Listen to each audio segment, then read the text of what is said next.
Chris Aquino muna tayo.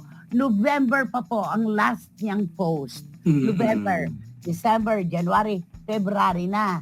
O, magbe-birthday na siya sa Feb 14. 3 months ang haba ng palugit niyan. Galing. Nang hindi niya pagpo-post. Ano raw ba ang nangyayari na kay Chris Aquino?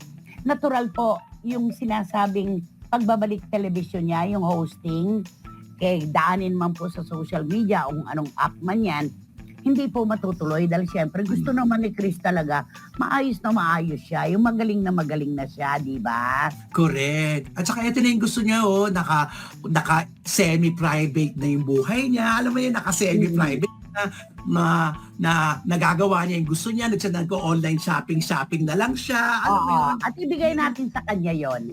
Kasi Yes. sa pinakamatagal na panahon po, naging pampublikong figura siya. Halos wala na siya, lalo pa si Chris. Wala na may itinatago sa publiko. Lahat, pati kagat ng langgam sa paa niya, sinasabi niya. Oo. Nalagas niyang 2 hiblang buhok. Nalalaman natin yon. Ibigay na natin sa kanya ito. Ito lamang po ang pagkakataon na masarili niya talaga ang panahon. Correct. Di ba? Oo.